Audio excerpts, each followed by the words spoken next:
Hey guys, this is Tauna, and today we are going to be looking at an ultra budget deck.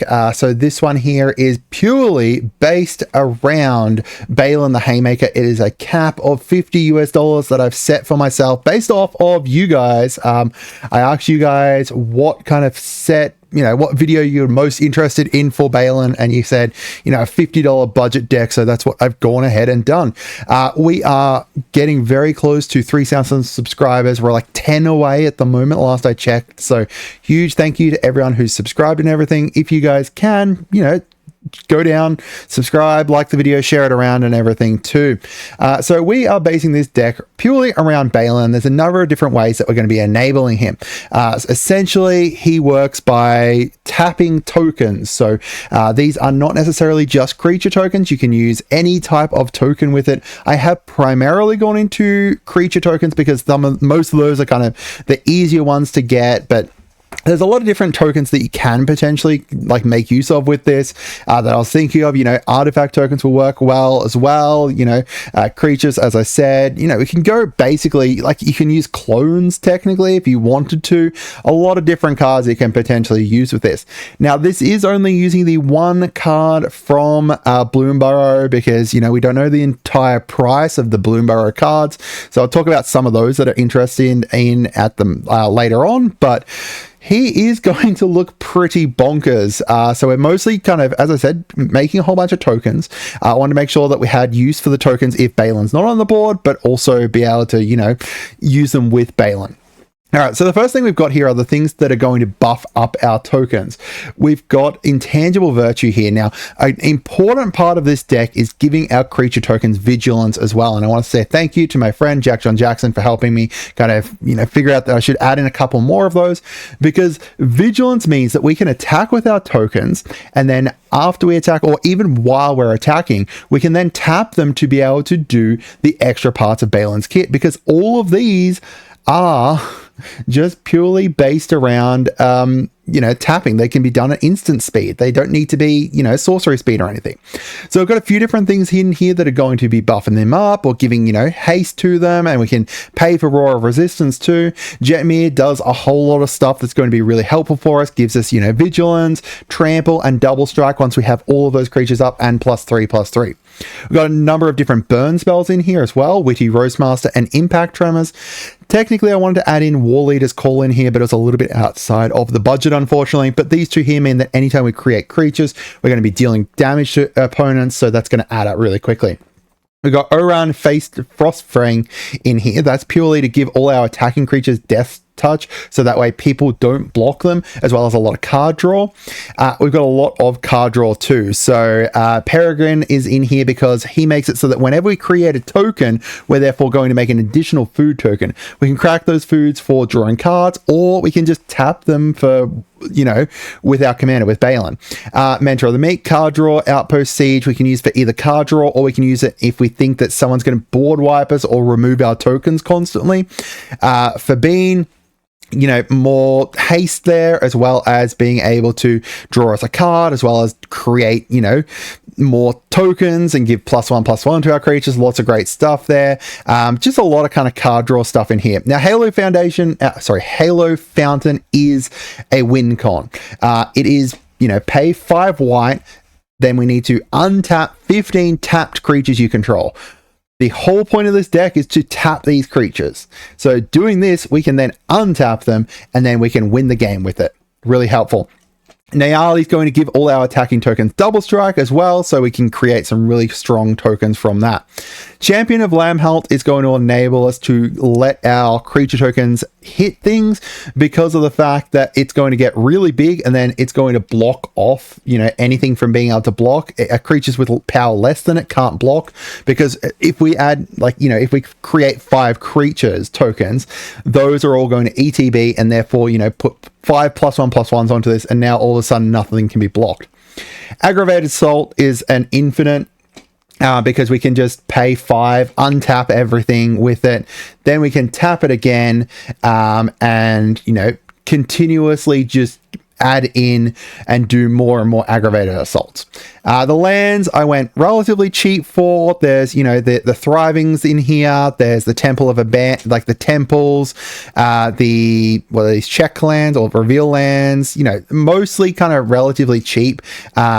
Most like there's a couple in here that are like sack lands. So like I've got Sheltering Landscape, Terramorphic, Evolving, and what's the other one in here? The Karabetti Courtyard. So those ones there I'll talk about in a minute. So here with Landfall, right? Scoot Swarm is going to absolutely pop off for us. We're going to get so many lands out, and then we're going to create Scoot Swarms upon Scoot Swarms upon Scoot Swarms upon, that's words losing meaning, but you get what I mean. Or we're just going to create a whole bunch of insects. As soon as we, you know, start going crazy with this, we can then start going crazy with Baylen to start untapping and tapping everything. I have added a lot of kind of protection things in that I usually wouldn't necessarily add in, but because of the fact that we're going really wide, I wanted to add in a couple in here that are going to help, you know, give us indestructible onto our creatures. Loyal Unicorn's going to make it so that all combat damage is prevented onto our creatures, as well as give vigilance. Additional vigilance is good. Swiftfoot's to give to our commander, obviously. We've got some pump stuff up in here.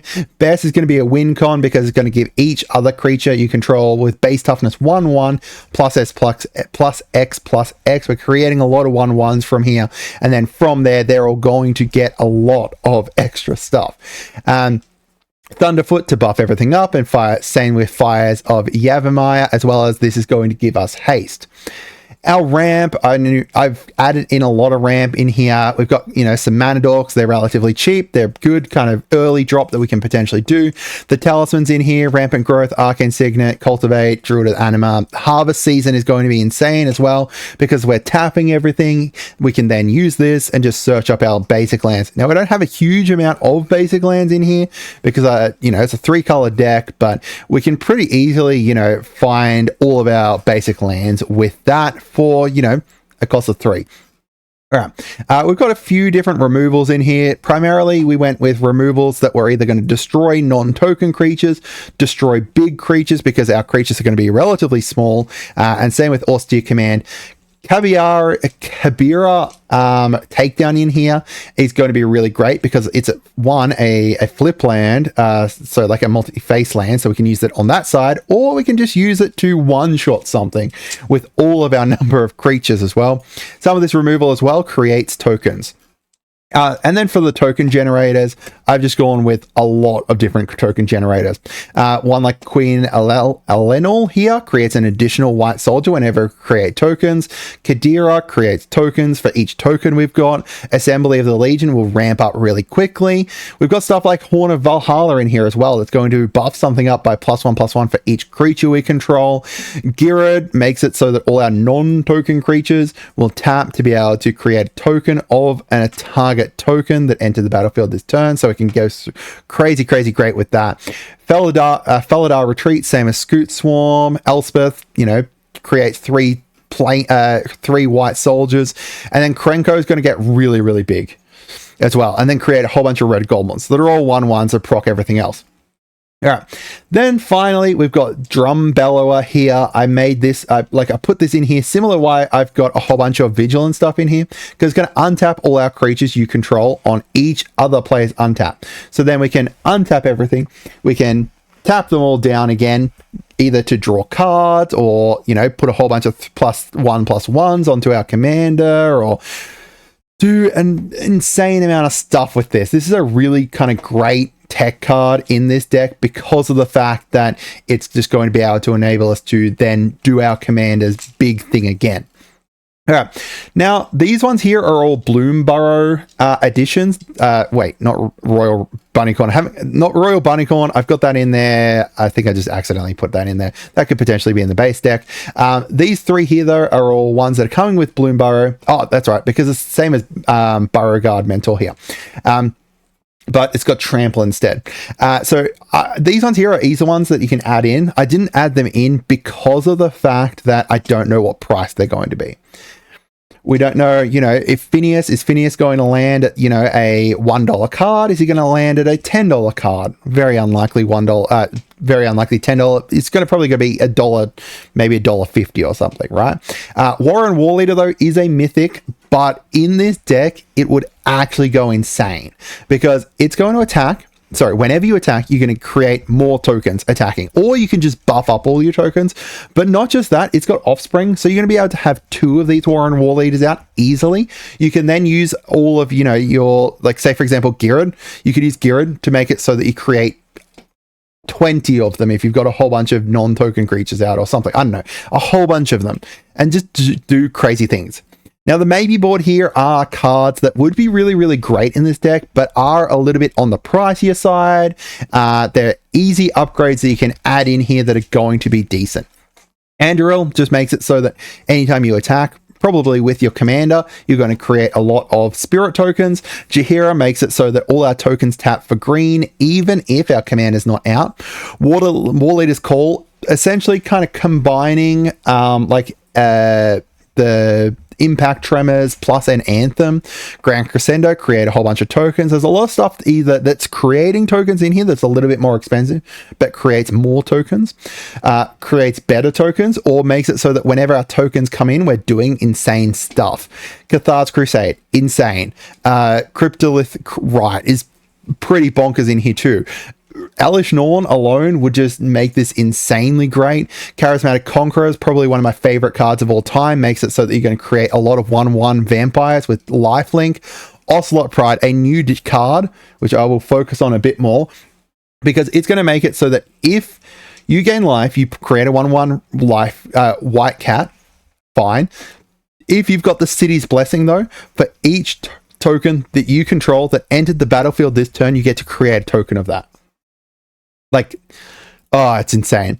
Any of the like doublers or triplers for tokens are going to be great in this deck too. Perforus is great because it's going to deal 2 damage each time a creature comes in, like a more jacked up Impact Tremors. And I've got Jetmir's in here because, you know, any kind of additional better land base is going to be good as well.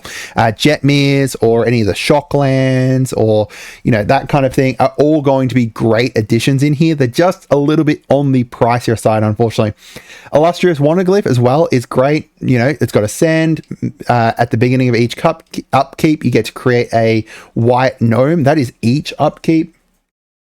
And then other artifact creatures you control also get +2/+2 if you've got this City's Blessing, which is easy to get in this deck. So I'd love to hear from you guys as to what you think. Do you think I went well with the deck? Do you think there's cards that you would like to add in? I'm going to add this down into the description and to the comments if you want to check it out. I hope you guys had a wonderful day and goodbye.